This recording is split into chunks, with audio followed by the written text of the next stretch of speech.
요나가 물고기 뱃속에서 그의 하나님 여호와께 기도하여 이르되 내가 받는 고난으로 말미암아 여호와께 불러 아뢰었더니 주께서 내게 대답하셨고 내가 서울의 뱃속에서 부르짖었더니 주께서 내 음성을 들으셨나이다. 주께서 나를 깊음 속 바다 가운데에 던지셨으므로 큰 물이 나를 둘렀고 주의 파도와 큰 물결이 다 내 위에 넘쳤나이다. 내가 말하기를 내가 주의 목전에서 쫓겨났을지라도 다시 주의 성전을 바라보겠다 하였나이다. 물이 나를 영혼까지 둘러싸우며 깊음이 나를 에워싸고 바다풀이 내 머리를 감쌌나이다.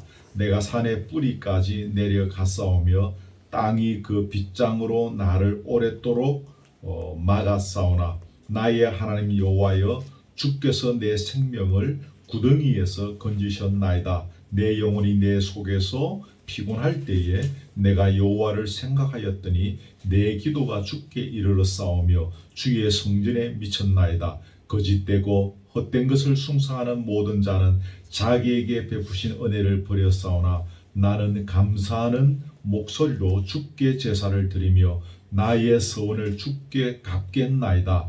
구원은 여호와께 속하였나이다 하니라. 여호와께서 그 물고기에게 말씀하심에 요나를 육지에 토하니라. 아멘. 유튜브로 나가기 때문에 실명은 공개할 수 없지만 제가 어릴 때부터 자랐던 교회에 저보다 2살 많은 형 같기도 하고 친구 같기도 하고 한 그런 형제가 있었습니다. 그런데 어느 날 배가 좀 더부룩하고 그래서 한 30년 전의 일입니다만 보건병원에 가서 진단을 했는데 위암 말기라서 더 이상 치료할 것이 없다. 이제 그때 의료진의 실력으로는 그래서 집에 돌아가서 죽기를 기다리라 그렇게 했습니다. 그래서 한 6개월 정도 집에 있었는데 복수가 계속 차오르고 계속 메스껍고 밥이 넘어가지 않고 굉장히 고통스러운 시간들을 이렇게 보냈지요. 결혼을 좀 빨리 해서 그때 벌써 저희는 그때 결혼하고 이럴 때인데 그분은 큰아이가 초등학교에 다니고 있었습니다. 아들, 딸 이렇게 있었는데 그렇게 하다가 결국 한 6개월 만에 이제 세상을 떠나게 되어졌죠.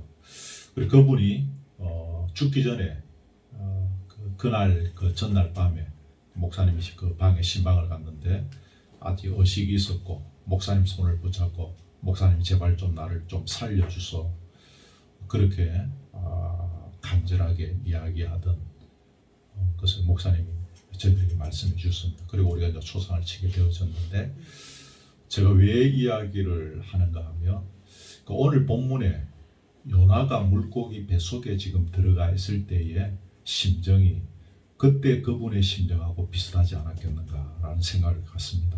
저 시골 출신이 이제 부산에 와서 고생하면서 자라가지고 결혼해서 아이를 낳고 열심히 살아가는 그 젊은 나이. 그때 그분의 나이가 32살이었습니다. 근데 이렇게 병이 왔고 나중에는 먹지 못하고 물 한 모금도 마시지 못할 정도로 그런 고통의 시간을 보내다가 아들, 딸 먹을 그 옆에 살아있는데 처자식 두고 혼자 떠나야 될 것을 생각하니 얼마나 막막하고 답답하고 미칠 것 같은 고통이 그에게 있었겠습니까? 요나가 지금 물고기 뱃속에 들어가 있는 심정이 그럴 것입니다. 우리가 물고기 뱃속에 들어가 보지는 않았지만 그 물고기 뱃속에 얼마나 깜깜하고 미끌미끌하고 답답하고 숨이 컥컥 막히고 어디가 위인지 어디가 아래인지 어디로 나가야 되는지 어떻게 되는지 얼마나 답답한 그 시간들이었겠습니까? 그래서 아마 이 요나의 심정이 그때 그분의 심정과 똑같은 경우는 아니겠지만 우리가 한번 유추해서 그렇게 생각해 보게 되는 것입니다. 그래서 오늘 우리가 한번 생각해 보려고 하는 것은 아무도 나를 도와줄 수 없는 그 친구가 죽으면서 목사님을 붙잡고 나를 좀 살려줬어요. 목사님 울면서 기도하고 장례식 치면서도 울면서 장례식 치시고 하셨지만 그 친구를 살릴 수 없는 거죠. 요나가 물고기 뱃속에 있는데 누가 그를 건져주겠습니까? 아무 도움도 받을 수 없는, 다시는 헤어나올 수 없을 것 같은 깊은 수렁에 빠지게 되었을 때 우리가 가장 먼저 해야 될 일이 무엇인가? 좀 엉뚱한 질문을 먼저 여러분에게 드립니다. 여러분, 우리 인간들이 보편적으로 예기치 못한 아주 극한 상황들을 만나게 되었을 때 대체적으로 보면 어떻게 합니까? 두려움에 쌓이게 되어집니다.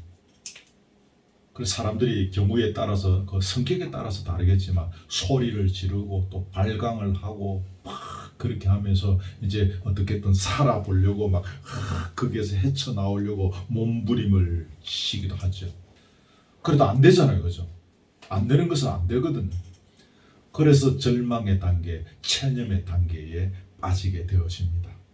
요나도 인간이었기 때문에 물고기 뱃속에 들어가게 되었을 때 처음에는 두려워하고 절망했을 것입니다. 아까 말씀드린 대로 그 깜깜한 속에, 물컹물컹한 그 속에 살아나가야 되겠다는 생각은 있고, 발로 차보고 그 물고기 내장을 손톱으로 꼬집어보고 뜯어보고 물어뜯고 난리법석을 피웠지 않겠습니까? 근데 꼼짝을 못하는 그 안에서 팔과 다리도 꼼짝할 수 없고 호흡도 제대로 안 되고 죽음의 숨통이 그를 옥죄고 있습니다. 그런데 여러분, 요나는 하나님의 말씀을 맡은 선지자였지 않습니까? 처음에는 절망하고 두려워했겠지만 시간이 조금씩 지나면서 깊이 생각하기 시작했습니다. 하나님 앞에서 나는 어떤 존재인가? 하나님 앞에서 나는 지금까지 어떤 모습으로 살아왔는가? 내가 왜 지금 이 물고기 뱃속에 지금 이렇게 있는가? 라는 것이죠. 여러분, 그렇습니다. 아무도 건져줄 수 없는 이 절망적인 상황 앞에서 우리 믿음의 사람은 이 숨가쁜 호흡을 하고 있을 때 믿음의 사람의 특징은 그저 두려움에 벌벌 떨거나 발광하거나 체념의 단계, 절망의 단계에 빠지는 것이 아니라 깊이 생각하는 것입니다. 깊이 생각하는 것입니다. 내가 그동안 하나님 앞에서 어떻게 살아왔는가? 나의 어떤 점이 하나님을 기쁘시게 하지 못하였는가? 얼마 전 이제 연말 마지막 주일인데 요 상황하고는 다르지만 연말의 시점과도 이렇게 맞물려 봤을 때 우리가 이런 생각들을 한번 해볼 수 있지 않겠습니까? 이런 생각을 하면서 우리가 우리 인생을 한번 정리하고 점검하는 시간들이 될 수 있지 않겠습니까? 신앙은 그저 무대포 정신으로 가는 것은 아닙니다. 어떤 부흥회 가면 믿으십니까? 아멘. 믿습니다. 아멘. 그 말이 틀린 말은 아니지만 우리 기독교 신앙이 그냥 그렇게 무대포로 막 가는 것만은 절대로 아닙니다. 우리 신앙은 생각하게 하는 것입니다. 왜 내가 여기까지 오게 되었을까? 왜 내가 지금 이 답답한 물고기 뱃속에 들어오게 되었을까라는 것입니다. 여러분, 이런 절망의 극도의 이런 답답한 현실 속에서 우리가 깊이 생각하기 시작하면 그때 나타나는 것이 뭔가 하면 내 모습이 보이기 시작하는 것입니다.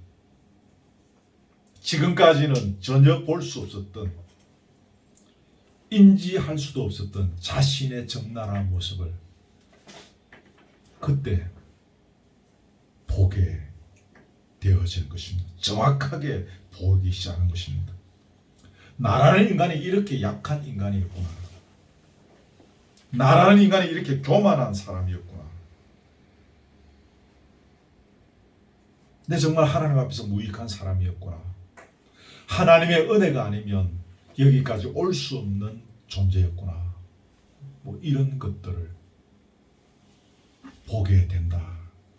그 말입니다. 여러분, 이것이 우리가 일이 잘 되고 소위 말해서 기고만장할 때는 이것이 잘 안 보입니다. 육신이 강건하고 돈이 잘 벌리고 출세를 해서 막 올라가면서 막 청와대를 향하여 막 진격하고 이럴 때는 이러한 나의 모습이 잘 안 보입니다. 그러나 절망의 순간, 물고기 뱃속까지 추락한 그 순간에 자신을 돌아보게 되어지면 자신의 모습이 보이는 것입니다. 절대적 고독, 철저한 절망, 이 상황에 서게 되어지면 여기서 생각할 때에 우리가 보이게 된다는 사실을 기억해야 합니다. 그 자신이 보이면 뭐가 됩니까? 깨어지기 시작하는 것입니다.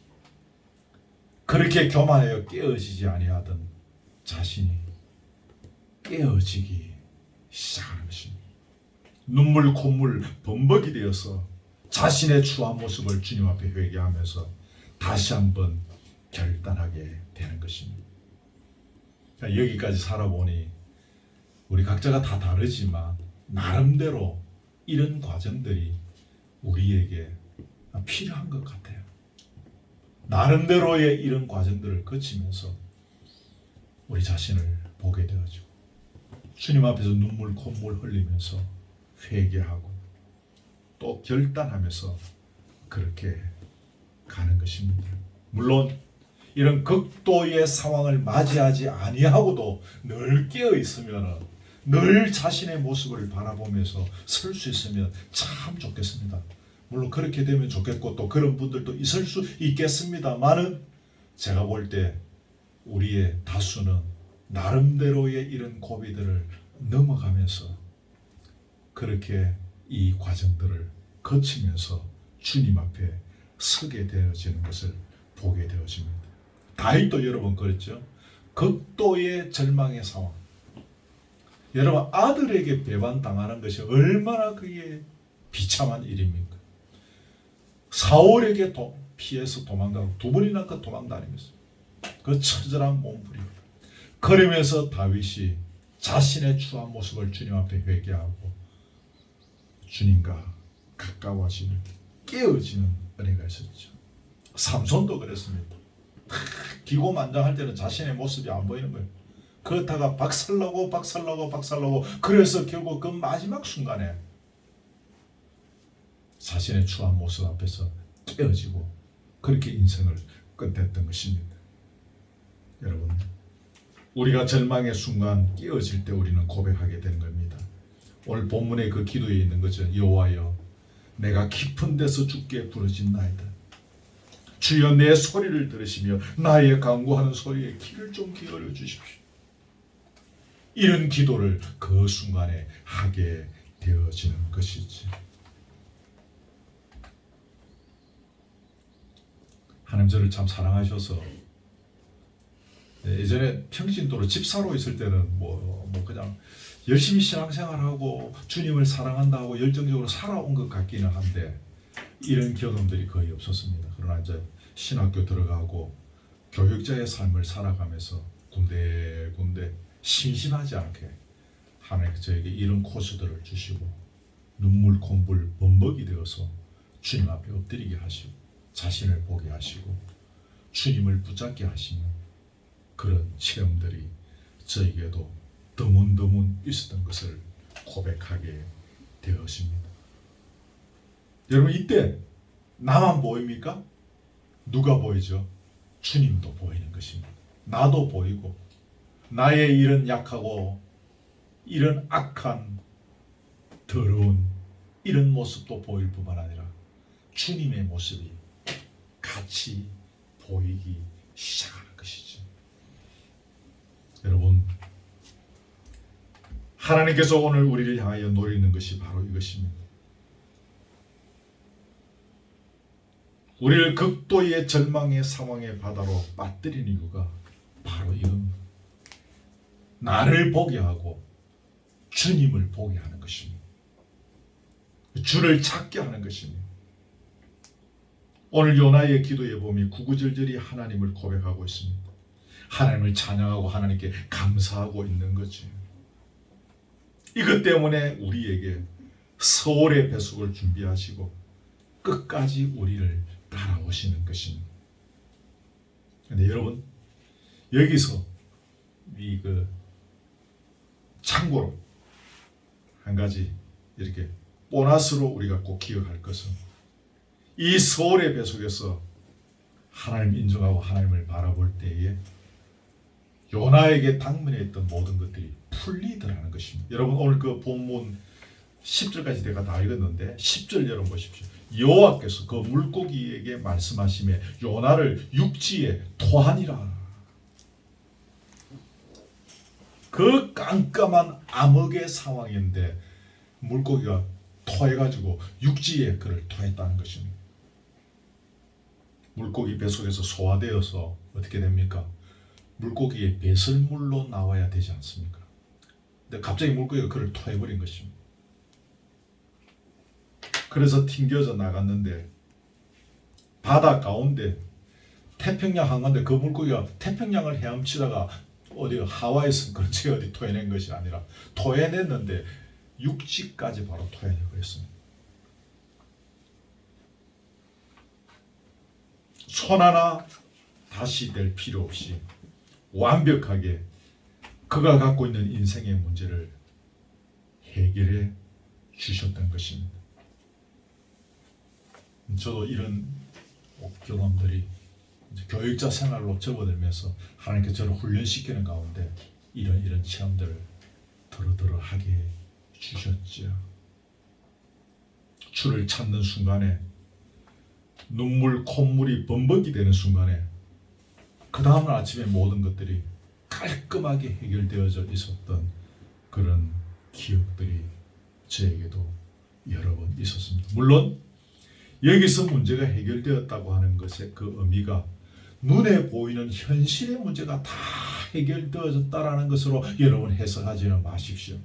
물론 그렇게 될 수도 있겠지만 이 요나의 물고기 뱃속과 같은 답답함들, 깜깜함들, 두려움들, 절망감 이런 것들에서 자유하게 되었다는 의미를 꼭 기억하십시오. 그런 현실에서 자유케 해주시는 하나님을 만나게 되는 것입니다. 혹 지난 1년 사하라 오시면서 서울의 배속들을 경험하셨습니까? 좌절하거나 절망하거나 두려워하지 마시고 더 깊이 생각하면서 오늘 우리의 모습을 발견하고 하나님을 고백하고 찬양하는 은혜가 있기를 주님의 이름으로 축복합니다. 두 번째로 기억할 것은 이 절망적인 상황을 하나님께서 주주하셨다는 것을 인정해야 한다는 것입니다. 요나가 처음에 니느웨로 가지 않고 다시스로 가는 배를 타고 갈 때 자기 스스로 나는 이제 하나님부터 떠났어. 나는 하나님과 상관없는 삶을 살아갈 거야. 하나님의 뜻과 계획과 그런 건 아무 상관없는 삶을 살고 그러면서 하나님도 이제 자기로부터 이제 관계없이 하나님도 등을 돌렸을 것이다. 나는 하나님과 이제 영원한 이별이야. 그런 생각을 하고 있었을 것입니다. 그래서 자기 주변에 일어나는 모든 일들을 하나님과 아무 상관이 없는 일로 이해하고 해석했습니다.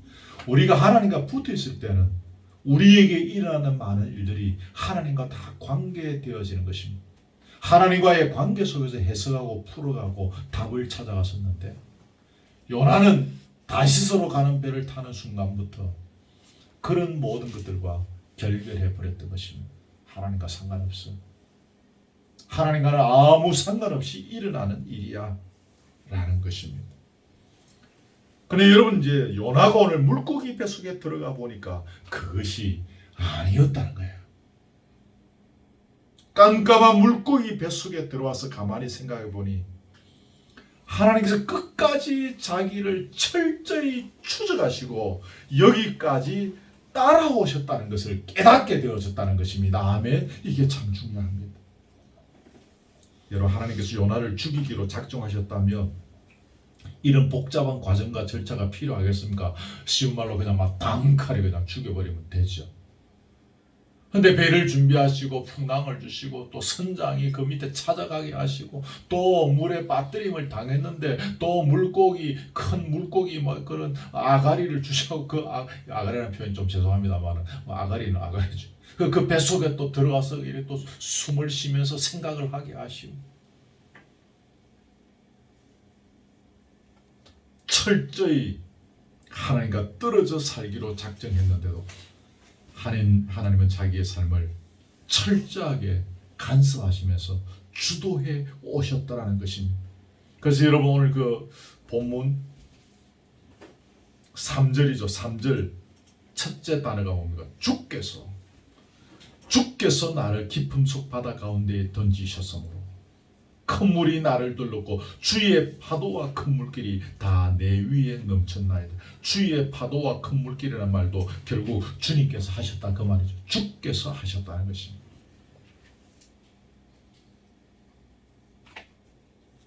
오늘 우리의 삶의 현장에 깊음 속 바다 가운데 큰 물결이 둘러 넘치고 있다면 그것은 바로 주께서 그렇게 하고 계시는 것입니다.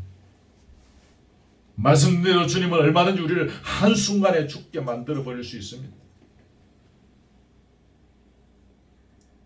한순간에 우리 인생을 끝장낼 수 있습니다.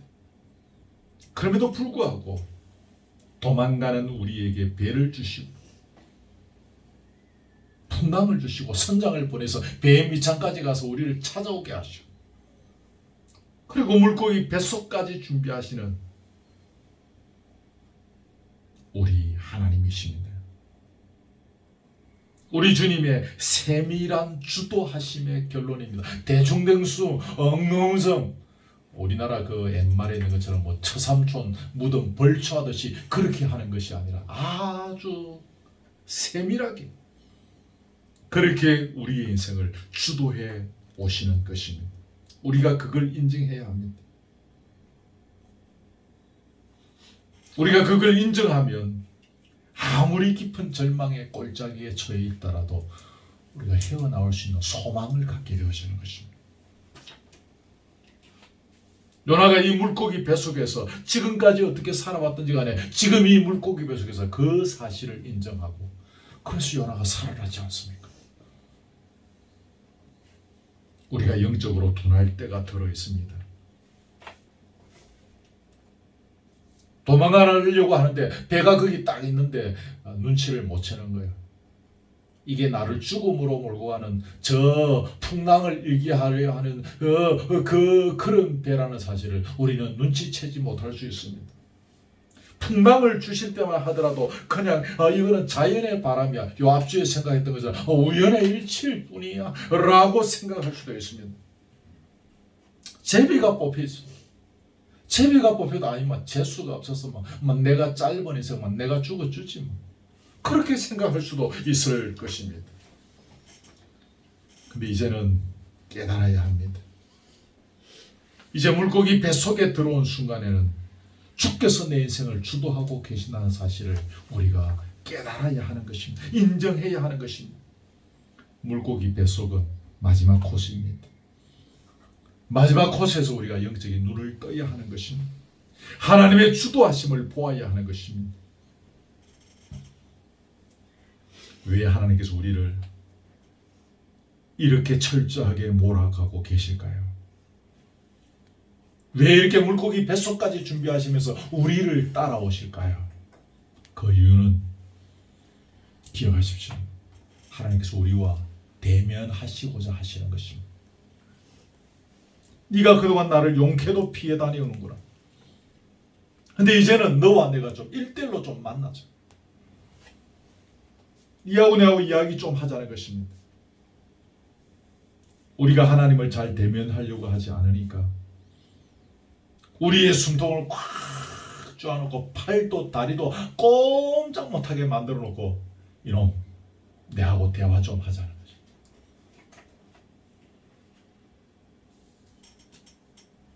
학교 다닐 때 보면 어떤 아이들은 막 이렇게 사고치고 막 도망 다니고 학교도 안 오고 근데 참 관심이 많은 선생님은 어떻게 합니까? 끝까지 그 아이를 집으로 찾으러 가고 저 남포동 서면에 그 술집에 찾으러 가서 그 아이를 데리고 와서 그리고 앉혀놓고 내하고 이야기 좀 하자.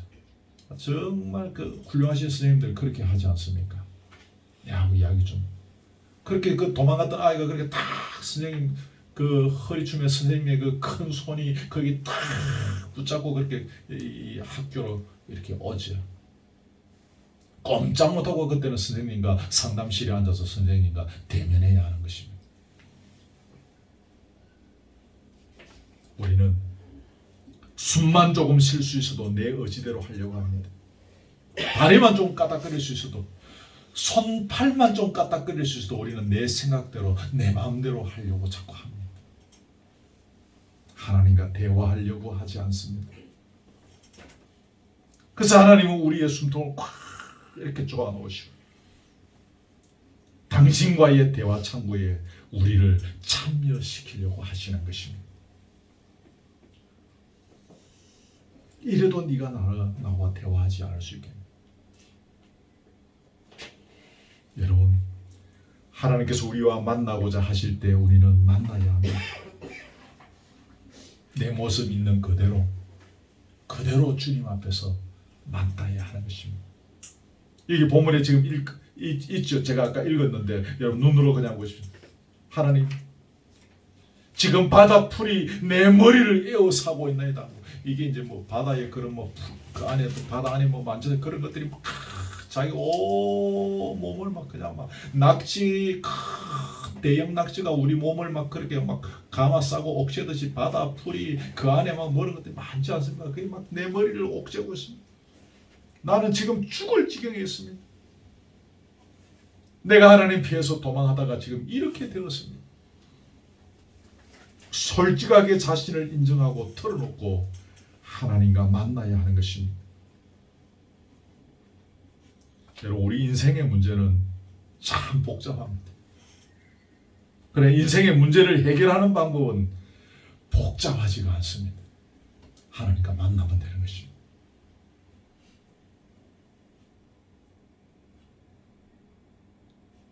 여러분, 하나님을 어떻게 만난다고요? 솔직하게 내 모습이 있는 그대로, 또 다르게 표현하면 정직하게 만나야 합니다. 우리 사람과 사람 사이도 솔직한 것을 좋아하잖아요. 그렇죠? 친하게 지냈는데 가만 보니까 저 사람이 나를 속이고 있다. 그것을 알게 되어지면 마음으로 그 사람과 우리는 거리가 멀어집니다. 그렇죠? 뭐 굳이 밝힐 것 아닌 것은 밝히지 않는다 하더라도 의도적으로 속이고 살아가면 우리가 서로를 신뢰하지 않습니다. 하나님과 우리 사이도 마찬가지입니다. 하나님은 솔직하게 우리가 당신 앞에 나오는 것을 원하십니다. 가식된 구절이 본문에 없습니다. 여러분, 오늘 본문 간단한데 집에 가서 한번 읽어보십시오. 가식된 구절이 없습니다. 뭔가 좀 꾸며서 보기 좋게 표현하려고 하는 그런 느낌이 본문 안에 하나도 없어요. 솔직히 그냥 하나님 앞에 서는 것입니다. 하나님, 내 꼬라지, 미안합니다. 꼬라지라는 표현을 써. 하나님, 내 꼬라지가 이렇습니다. 그냥 빈손 들고 왔습니다. 날 좀 받아주이소. 그렇게 지금 앞에 서 있는 것입니다. 여러분, 솔직하게 서라는 말을 제가 강조하고 있는데요. 하나님 앞에서 솔직한 것이 뭡니까? 나의 연약함, 나의 초라함, 나의 누추함, 또 나의 악함을 솔직히 인정하는 것입니다. 우리는 사람 앞에서 그런 것들을 자꾸 감추잖아요. 그렇죠? 우리는 사람들 앞에서 우리의 조금 약하고 조금 이렇게 보여주기 싫은 모습들을 감추잖아요. 하나님 앞에서는 있는 그대로 내 모습 이대로 주받으시옵소서라는 가사처럼 그렇게 우리가 하나님 앞에 서야 하는 것입니다. 이걸 조금 더 말하면 우리 껍데기를 벗어던져야 하는 것입니다. 우리의 형식과 우리의 외식적인 이런 신앙의 이런 모습들, 절차들 벗어던져야 하는 것입니다. 내 연약한 모습 그대로, 내 속사람 그대로 주님 앞에 나아가야 하는 것입니다.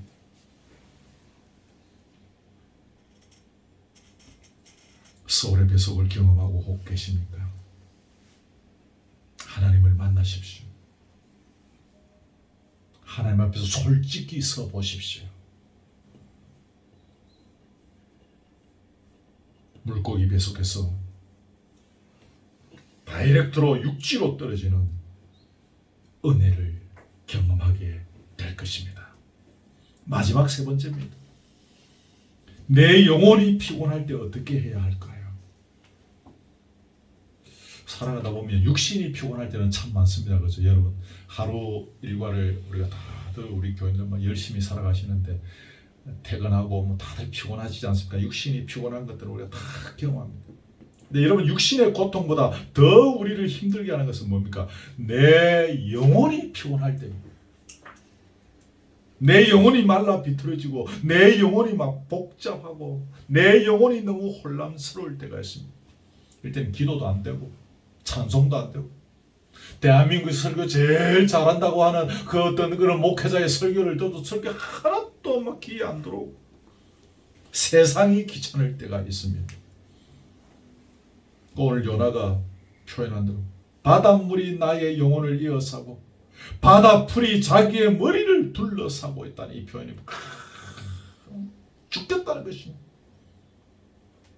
여기 여러분, 피곤하다는 이 말은 그 원래의 뜻은 기절한다는 뜻입니다. 기절한다.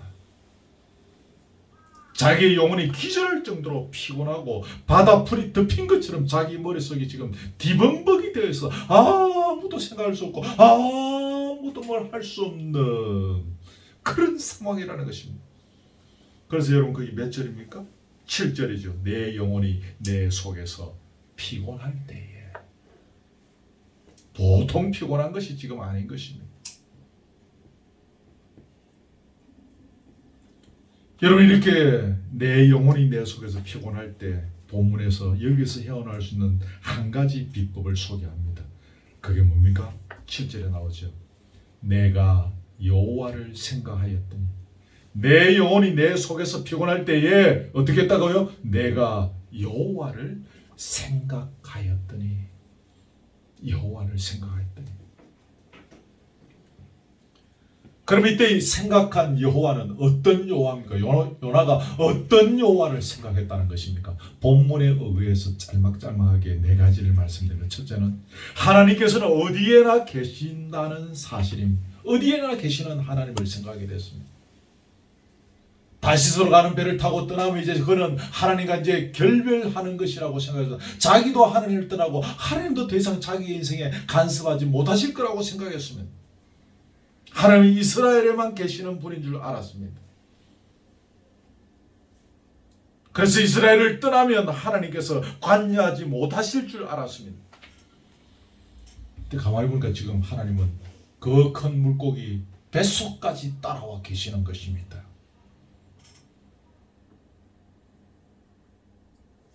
설마 여기까지 따라오시겠나? 하나님은 거기까지 따라오시는 것입니다. 하나님은 어디에나 계신다는 것은 무슨 의미입니까?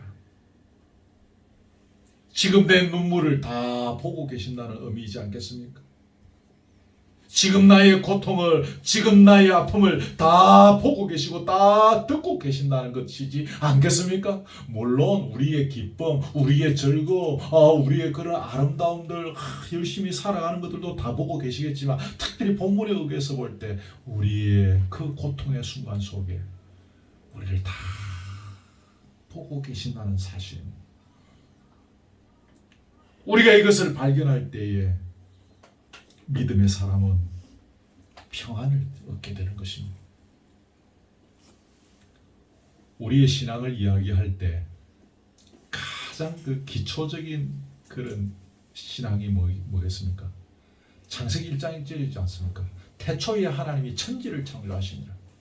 그 성경의 첫 번째, 성경의 첫째 구절이지 않습니까? 이거 안 믿어지면 그 다음 거 안 믿어집니다. 태초에 하나님이 천지를 창조하신 것이 안 믿어지는데 어떻게 남자의 손 한 번 잡아보지 않은 처녀의 몸에서 아이가 잉태하고 그게 성령으로 낳고 그게 예수고 그게 믿어질 수가 없습니다. 태초에 천지를 창조하신 하나님께서 이 뱃속까지 나를 따라오신 사실을 내가 믿음으로 인정하게 될 때에 뭐가 온다고요? 평안이 온다는 것입니다. 이게 사도 바울이 이야기하는 평안과 화평, 평강 다 연결되어지는 단어인 것입니다. 이것을 알기 전에는 불만스럽고 짜증이 나고 섭섭하고 스트레스가 쌓이고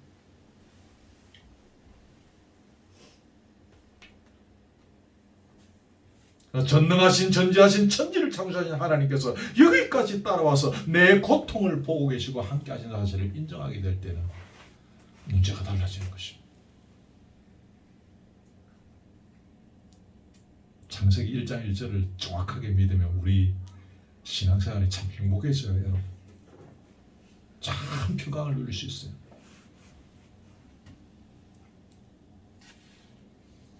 지난주에도 우리나라의 어떤 유명한 배우가 스스로 목숨을 이렇게 끊어서 많이 좀 뉴스거리가 되고 국민들의 마음을 아프게 하기도 그렇게 했습니다만, 제가 그분의 심정을 잘 모르겠으나마는 얼마나 힘들고 외로웠겠습니까?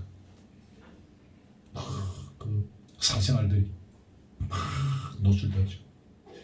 아무도 자기의 고통을 해결해 줄 수 없을 것이라고. 그 처자식이 있는 사람인데 그래서 이제 그런 선택을 하게 됐지 않습니까?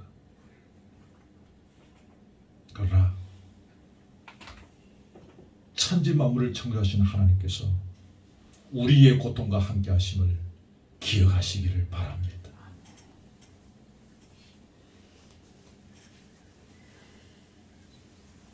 부모님들이 우리를 참 사랑하잖아요. 부모님들, 여러분도 자식들을 참 사랑하지 않습니까?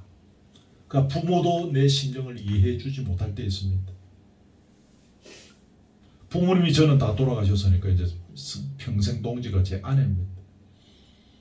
그 아내도 제 심정을 다 이해해 주지 못할 때 있습니다. 저도 아내의 심정을 다 이해해 주지 못할 때도 있습니다. 저도 제 자식들의 심정을, 상황들을 다 이해해 주지 못할 때도 있을 것입니다. 하나님은 우리와 함께 하십니다. 우리가 새벽 날개를 치며 바다 끝에 간다 할지라도 거기까지 따라와서 우리와 함께 하시는 분이십니다. 엄부의 자리를 털고 앉아있다 할지라도 거기까지 따라오시는 분이십니다. 그 하나님을 만나시기를 바랍니다. 요나가 지금 생각했다, 하나님을 생각했다면 그 하나님을 생각했다는 것입니다. 지난 1년 살아오시는 게 쉽지 않으셨죠? 저도 쉽지 않았습니다. 제 나름대로 참 지난 1년이 교회는 행복했습니다. 여러분하고는 너무 아름답고 정말 잊을 수 없는 복된 시간이었지만 또 그 외에 여러 가지로 또 제 삶이 또 복잡단단했거든요.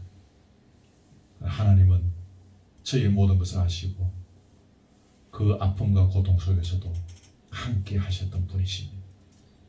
두 번째는 내가 지금까지 하나님이라고 생각했던 것들이 내 욕심을 추구하기 위한 것들이었다는 사실을 안 것입니다. 여러분 거기 8절 여러분 눈으로 보시면 거짓되고 헛된 것을 숭상하는 모든 자라는 말이 있죠.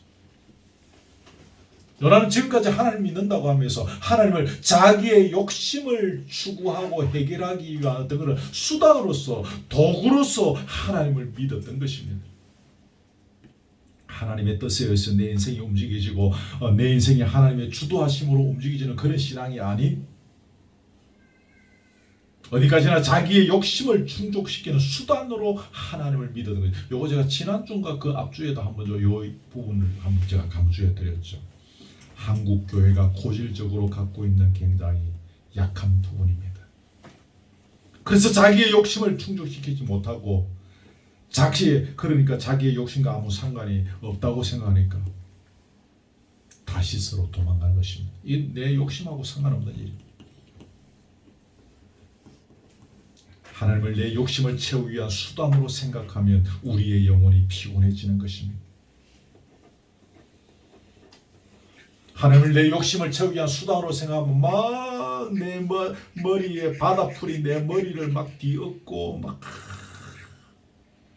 얼마나 복잡하고 그렇습니까? 얼마나 혼란스럽고 얼마나 짜증스럽습니까? 맨날 스트레스 가운데 살지 않겠습니까? 맨날 불평불만이 넘치지 않겠습니까?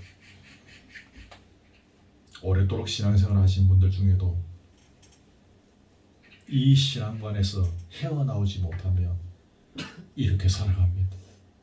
제가 잘 압니다. 목회도 제가 어중간하게 이렇게 잘한 건 아니지만 제가 30년을 이 생활을 했지 않습니까? 많은 교우들을 보면서 제가 알게 된 것입니다. 신앙생활 오래 한다고. 이 어깨에 하나 직분 이름 하나 걸쳤다고 해서 신앙생활을 잘하는 것이 아니라는 것을 알았습니다. 요걸 깨달아야 하는 것입니다.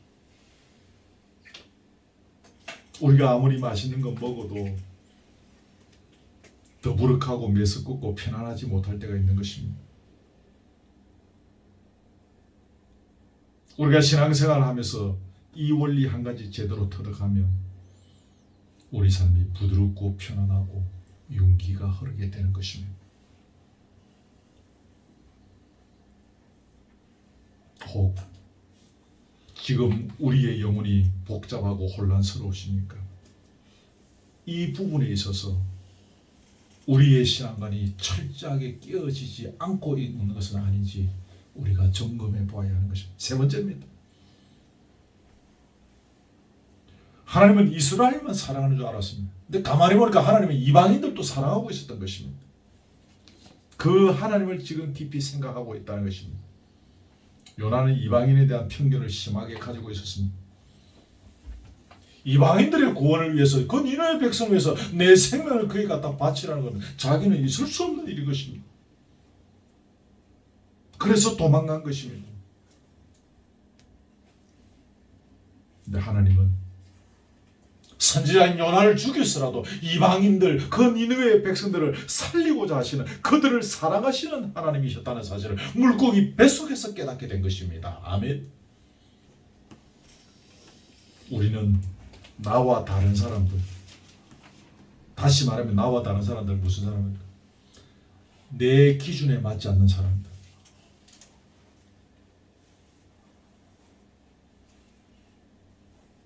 내 사고와 내 상식과 내 가치관과 맞지 않는, 내 철학과 맞지 않는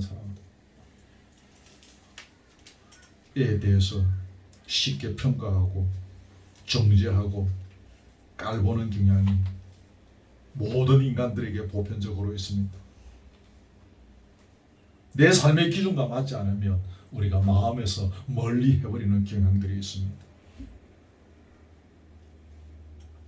그러나 하나님은 그 한 사람 한 사람을 엄청나게 사랑하신다는 사실입니다. 우리를 바다에 던져 한이 있더라도 그 사람을 살리시기를 원하는 것입니다. 우리의 영혼이 피곤한 이유 중에 중요한 것이 하나 있습니다. 그게 뭔지 압니까? 사람으로 인해서 그런 것입니다. 사람 때문에 여러분 그럴 때가 많죠. 우리 인생의 복잡한 문제들 때문에 우리의 영혼이 피곤할 때도 있지만 우리의 영혼이 피곤한 대표적인 이유 중에 하나가 사람 때문에 그런 것입니다. 내 생각과 다르고 내 사상과 다르고 내 가치관과 다르고 내가 생각하는 상식과 다른 그 사람 때문에 우리의 영혼이 피곤한 경우가 참 많습니다. 그러니까 정확하게 말하면 청년 때도 아주 젊은 청년 때 21살 때부터 교회 안에서 사귀었던 형님들이 있습니다. 그 형님들 대부분이 이제 제일 큰 형님은 제가 막내인데 거기에서 큰 형님은 저보다 한 10살 이상 많고 또 그 사이에 5살, 6살 차이 나고 이래 있는데 제가 제일 아래입니다. 지금까지 이 나이가 되도록 교제합니다. 한 번씩 만나서 잠도 같이 자고 같이 기도하고 그런 사이입니다. 이 밴드가 있고 단톡방도 있어서 수시로 글 올려서 안부도 묻고 그런 사이인데 몇 달 전에 큰 형님이 거기서 탈퇴했습니다. 큰 형님이 목사님이십니다. 목회를 훌륭하게 하시고 얼마 전에 이제 은퇴하고 원로 목사님 되신 분인데 거기서 나가버렸습니다. 이유는 간단합니다. 우리나라 분들은 좀 정치적으로 굉장히 예민하지 않습니까? 그 형님께서 무슨 글을 제주 4.3 사태와 관련한 뭐 글을 올렸었는데 그 밑에 이제 형님 중에 이제 그 총신대 신대원의 교수로 있는 형님이 계세요. 그분이 아무래도 학자이시니까 자기의 생각들이 이러한 것을 적었습니다. 그게 기분 나쁘다고 바로 그 밑에 나가버리고 지금까지 안 들어옵니다. 그렇게 얼마나 오래됐습니까? 40년이 넘도록 지금까지 우리가 주안에서 교제하면서 피부치보다 더 친하게 지내면서 그리고 다들 목사, 교수, 뭐 장로 그렇게 걸어왔다. 그런 그 딱 간단한 별거 아닌데 그 사람의 생각은 이렇고 나의 생각이 이렇다는 거 인정해 주면 되는데 그게 그 형님한테 안 되는 것입니다. 저도 굉장히 충격을 받았습니다.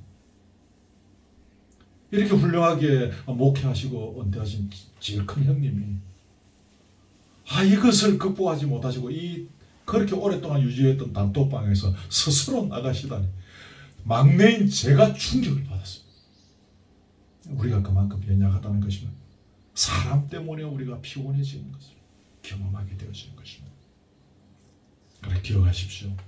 하나님은 그 사람도 사랑하십니다.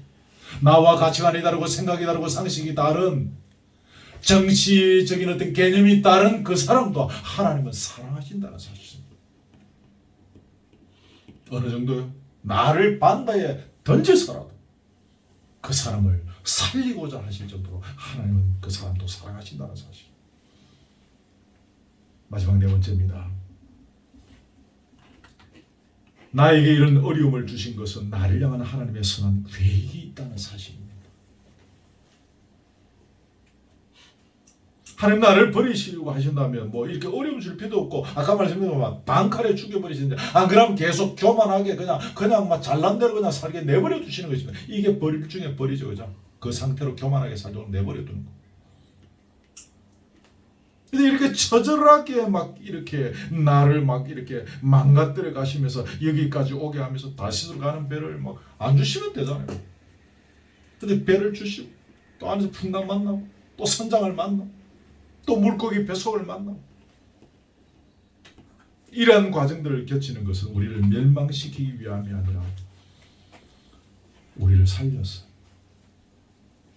당신의 선한 일에 쓰임 받도록 그 일에 서시려고 당신의 선한 계획 속에서 우리의 인생을 여기까지 인도해 주시다는 사실을 요나가 발견하게 된 것입니다. 로마서에 있는 것처럼 합력하여 선을 이루어 나가시는 하나님. 제가 그 구절 여러분에게 이제 가끔 강조했는데 그렇죠? 비슷한 맥락입니다. 하나님의 세심한 우리의 인생을 향한 간섭하심은 당신의 선한 계획 속에서 진행되어져 가고 있다는 사실. 그것을 요나가 깨달은 것입니다. 그러니까 이 내 영혼이 피곤했는데 그 영혼의 피곤함이 확 달아나 버렸던 것입니다. 아멘. 오늘 우리에게 중요한 것은 내가 어떤 상황에 처해 있느냐가 아닙니다.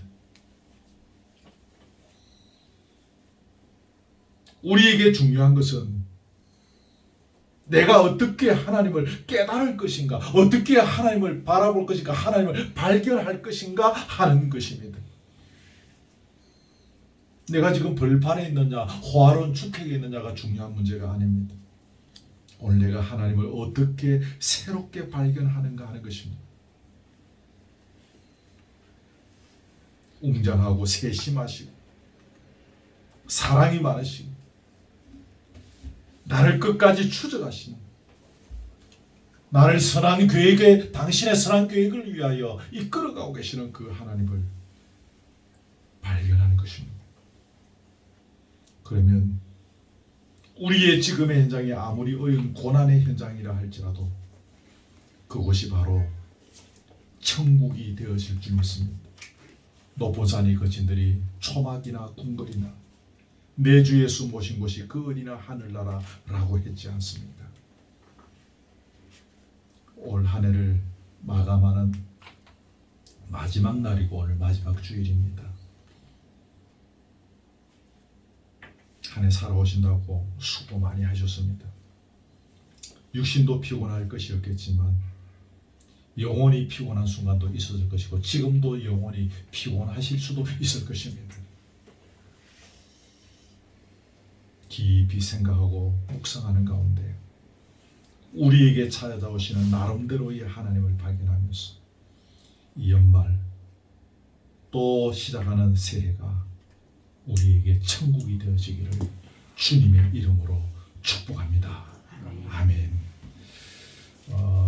조금 전에 제가 소개해드렸던 그 가사가 있는 찬송합시다. 찬송가 우리 찬송가 430발장 찬송가 430발장 말씀 전하시면서 찬송하겠습니다.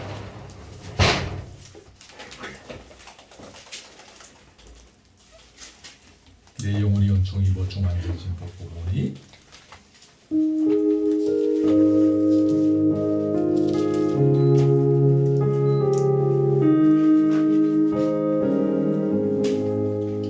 내 영혼이 온종이고 중한죄 짐하고 보니 슬픔 많은 이 세상도 천국으로 와도다.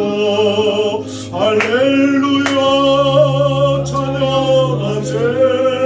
내 모든 죄 사함받고 주 예수와 동행하니 그 어디나 하늘나라 주의 얼굴 뵙기 전에 멀리 뵈던 하늘나라 내 마음속에 이루어지니 날로 날로 가깝도다. 할렐루야 찬양하세. 내 모든 죄 사함받고 주 예수와 동행하니 그 어디나 하늘나라 높은 산이 거신들이 조막이나 풍거리나 내 주 예수 모신 곳이 그 어디나 하늘나라. 할렐루야 찬양하세. 내 모든 죄 사함받고 주 예수와 동행하니 그 어디나. 할렐루야 찬양하세. 할렐루야 찬양하세. 내 모든 죄 사함받고 주 예수와 동행하니 그 어디나 하늘나라. 복수가 납니다. 말씀 주신 거 기억하시고 명명도 보시면서 우리 말씀 가지고 잠깐 동성으로 기도하겠습니다. 하나님 아버지, 오늘 12월 마지막 주일날 이 귀한 말씀을 주심을 감사하고 찬양합니다. 물고기 뱃속에 들어간 요나가 드디어 깊이 주님을 묵상하고 생각하는 가운데 놀라운 사실들을 발견하고 그 영혼이 피곤하여 바다풀이 그의 머리를 그의 몸을 감싸는 그 엄청난 혼란스러움과 복잡함과 답답한 속에서 그 문제를 말끔히 해결해 갈 수 있는 비결을 발견해야 된 사실을 찾았습니다. 오늘 이 말씀을 우리에게 주시면서 우리에게 말씀하시는 주님의 마음을 헤아릴 수 있게 하여 주시니 감사합니다. 살아오리 교들 지난 1년 열심히 살아왔습니다. 주의 은혜 가운데 즐겁고 행복하고 기쁨의 순간들도 많으셨지만 내 영혼이 피곤할 정도로 우리 심령이 우리의 육신이 답답하고 한숨이 나오고 절망의 눈물이 터져 나올 때도 있었음을 고백합니다. 지금 우리 교우들 중에 그러한 수반에 있는 교우들이 있는지요? 주여 오늘 이 말씀이 위로가 되게 하시고 소망이 되게 하시고 이 말씀이 오늘 당면한 우리의 인신의 문제를 풀어가는 열쇠가 되어줄 수 있기를 간절히 소원합니다. 천지를 창조하신 전능하신 하나님께서 이 답답한 물고기 뱃속에서 신음하며 고통해하고 있는 나와 함께 하시며 여기까지 추적하시며 내 신음의 소리를 들으신다는 사실을 우리가 믿음으로 놓치지 않고 인정하고 기억하고 아멘으로 받게 하여 주시기를 간절히 소원드립니다. 하나님은 나를 사랑하시지만 나와 생각이 다르고 나와 가치관이 다르며 나와 일반 상식이 다른 또 다른 사람도 사랑한다는 사실을 오늘 발견하였습니다. 우리의 눈을 열게 하여 주옵소서. 우리가 사람으로 말미암아 답답했고 사람으로 말미암아 우리의 영혼이 피곤할 때가 많았습니다. 오늘 말씀을 통해서 주님의 사랑이 어떠한 것을 발견하며 우리의 영혼이 평안을 얻고 우리의 영육이 시원함을 얻는 자리가 되도록 인도하여 주시옵소서. 말씀 주셨습니다.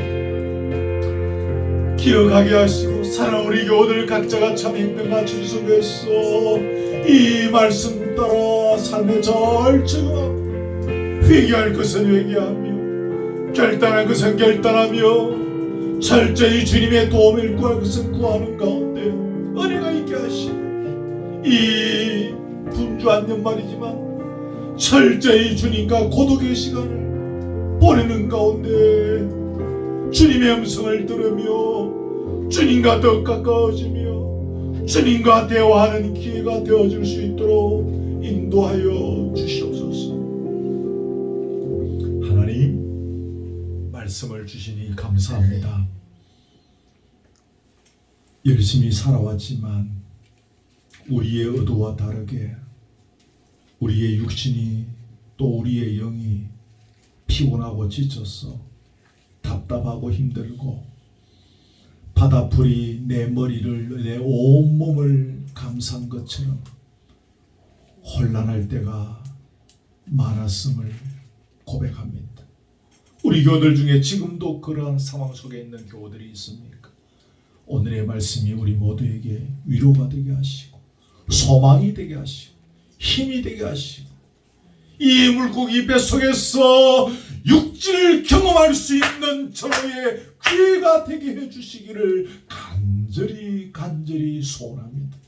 우리의 눈을 열어주셔서 우리의 욕심을 따라서 우리의 욕심을 추구하기 위한 하나님을 고백하지 않게 하시고 우리의 인생을 주도하시는 하나님의 섭리와 손길 속에서 우리의 인생을 맡기며 하나님의 뜻을 이루기 위하여 걸어가는 우리의 인생을 걸어갈 수 있도록 우리의 믿음의 눈을 늘 새롭게 해주시기를 원합니다. 지난 한 해 가운데 우리 거루터기 교회를 인도하시고 붙잡아 주시니 감사하고 우리가 믿음 안에서 부유하게 하시며 교회가 더욱 내적으로 건강하게 되어짐을 감사드립니다. 우리 교우들을 붙잡아 주시니 감사하고 주일마다 이 초라한 자리에서 영광의 찬양을 올려드리며 기쁨의 예배를 드리며 성령의 교제를 나누게 하시니 감사합니다. 우리를 인도하시는 섬세한 주님의 인도하심인 줄 알고 감사와 찬양과 기쁨이 있는 이 연말이 될 수 있도록 인도해 주시옵소서. 귀한 예물을 주님 앞에 드립니다. 이 예물도 받으시고 예물을 드린 손길 주님의 능력으로 역사해 주시기를 원하오며 주의 나라와 교회의 영광을 위하여 값지게 사용할 수 있도록 우리에게 믿음과 지혜를 다하여 주시고 예물을 드릴 때마다 늘 감사와 기쁨과 자원함으로 드릴 수 있도록 은혜를 다하여 주시옵소서. 예수 그리스도의 은혜와 하나님의 사랑과 성령의 교통하심이 바다풀이 내 온몸을 내 머리를 휙 감싸는 듯한 그런 영혼의 피곤함을 느낀다 할지라도 깊이 주님을 묵상하며 천지만물을 창조하신 하나님이 여기까지 내 인생을 주도하고 계심을 바라보면서 내 영혼의 풍성한 부요함 아름다움의 자리에서 주님을 찬양하고 고백하며 영광 돌리기를 원하는 사랑 우리 교우들 머리 위에 지금부터 영원토록 함께 있을지어다. 아멘.